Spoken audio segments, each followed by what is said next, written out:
শঙ্করজি, আমার প্রশ্ন জাকির ভাইয়ের কাছে। মহানবী মোহাম্মদ সাল্লাল্লাহু আলাইহি ওয়াসাল্লামের কথা কি হিন্দু ধর্মগ্রন্থে ভবিষ্যৎবাণী করা হয়েছে? বোন, আপনি প্রশ্ন করেছেন যে মহানবী মোহাম্মদ সাল্লাল্লাহু আলাইহি সাল্লামের কথা হিন্দু ধর্মগ্রন্থে বলা হয়েছে কি না। আমি এখানে আবারও এই বইটা সাহায্য নেব, তবে প্লিজ শ্রী শ্রী রবিশঙ্কর এই বইয়ের ২৬ নম্বর পৃষ্ঠায় লিখেছেন, শিরোনাম হল নবী মোহাম্মদ সাল্লাল্লাহু আলাইহি সাল্লাম, নবী মোহাম্মদ সম্পর্কে বেদের ভবিষ্যৎবাণী। তিনি রেফারেন্স দিয়েছেন ভবিষ্য পুরাণা পর্ব ৩, খণ্ড ৩, অধ্যায় ৩, শ্লোক হচ্ছে ৫ থেকে ৬। গুরুজি, এটাই একমাত্র রেফারেন্স যেটা আপনি এই বইয়ে উল্লেখ করেছেন, এটা একদম খাঁটি, এটা পুরোপুরি ঠিক। আমি আপনার সাথে পুরোপুরি একমত।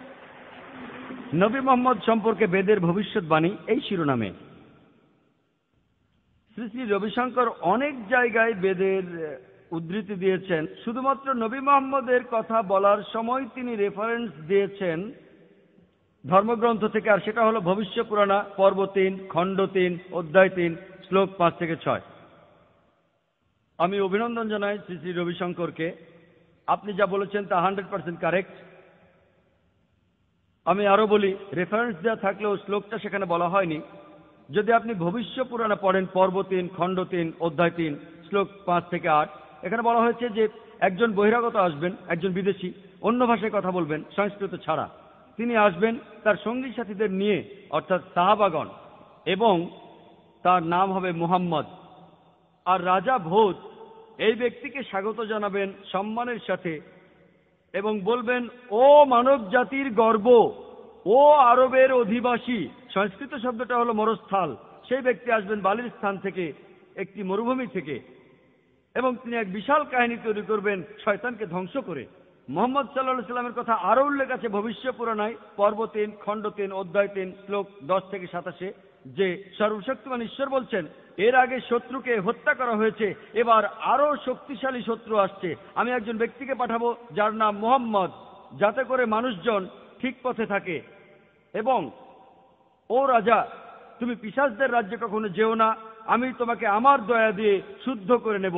অলৌকিক ক্ষমতা সম্পন্ন এক ব্যক্তি এসে বলবেন যে ঈশ্বর পরমাত্মা তাকে পাঠিয়েছেন, এজন্য যে আর্য ধর্ম অর্থাৎ সত্যের ধর্ম যেন টিকে থাকে। আমি সত্যের ধর্মকে প্রতিষ্ঠা করে যাব। আমার অনুসারীদের সুন্নতে খাতনা দেয়া থাকবে। আমরা জানি যে মহানবী সাল্লাল্লাহু আলাইহি সাল্লামের অনুসারীরা খাতনা করেন। তাদের মাথার পেছনে কোনো লেজ থাকে না, সিন্ডিও থাকে না, তাদের মুখে দাড়ি থাকবে। তারা একটা বিপ্লব সৃষ্টি করবে। তাদের ইবাদতের সময় আজান দেবে।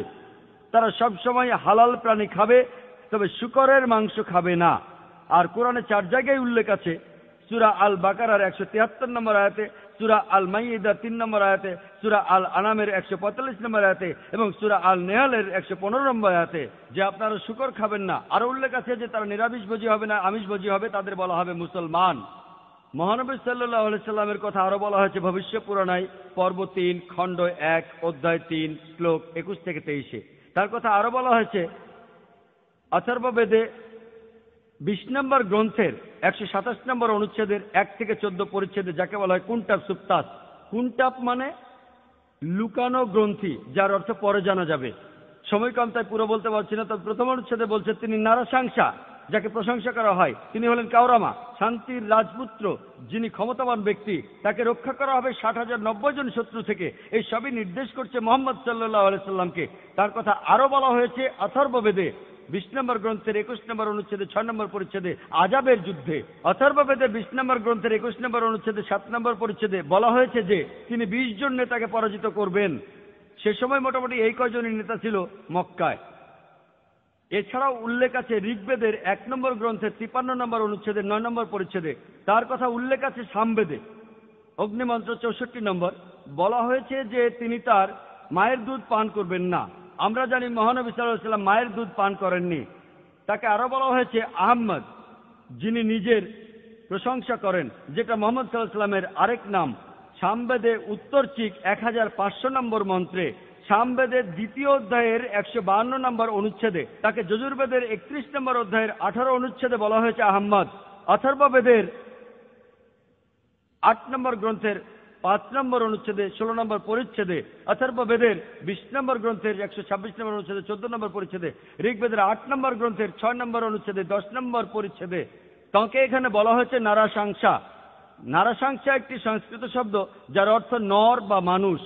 সংসা অর্থ প্রশংসনীয়, সেই মানুষ যে প্রশংসনীয়। এই শব্দটা আরবিতে বললে হবে মোহাম্মদ সাল্লাল্লাহু আলাইহি সাল্লাম। তাহলে নবী মোহাম্মদ সাল্লাল্লাহু আলাইহি সাল্লামের উল্লেখ করা হয়েছে মোহাম্মদ নামে, যার সংস্কৃত হল নারাশংসা। বিভিন্ন ধর্মগ্রন্থে, ঋগ্বেদের 1 নম্বর গ্রন্থে 13 নম্বর অনুচ্ছেদে 3 নম্বর পরিচ্ছেদে, ঋগ্বেদের 1 নম্বর গ্রন্থে 18 নম্বর অনুচ্ছেদে 9 নম্বর পরিচ্ছেদে, ঋগ্বেদের 1 নম্বর গ্রন্থের 106 নম্বর অনুচ্ছেদে 4 নম্বর পরিচ্ছেদে, ঋগ্বেদের 1 নম্বর গ্রন্থের 142 নম্বর অনুচ্ছেদে 3 নম্বর পরিচ্ছেদে, ঋগ্বেদের 2 নম্বর গ্রন্থে 3 নম্বর অনুচ্ছেদে 2 নম্বর পরিচ্ছেদে, ঋগ্বেদের 5 নম্বর গ্রন্থের 5 নম্বর অনুচ্ছেদে 2 নম্বর পরিচ্ছেদে, ঋগ্বেদের 7 নম্বর গ্রন্থের 2 নম্বর অনুচ্ছেদে 2 নম্বর পরিচ্ছেদে, যজুর্বেদ 20 অধ্যায়ের 37 অনুচ্ছেদে, যজুর্বেদ 20 অধ্যায়ের 57 অনুচ্ছেদে, যজুর্বেদ 21 অধ্যায়ের 31 অনুচ্ছেদে, যজুর্বেদ 21 অধ্যায়ের 55 অনুচ্ছেদে, যজুর্বেদ 28 অধ্যায়ের 2 অনুচ্ছেদে, যজুর্বেদ 28 অধ্যায়ের 19 অনুচ্ছেদে, যজুর্বেদ 28 অধ্যায়ের 42 অনুচ্ছেদে।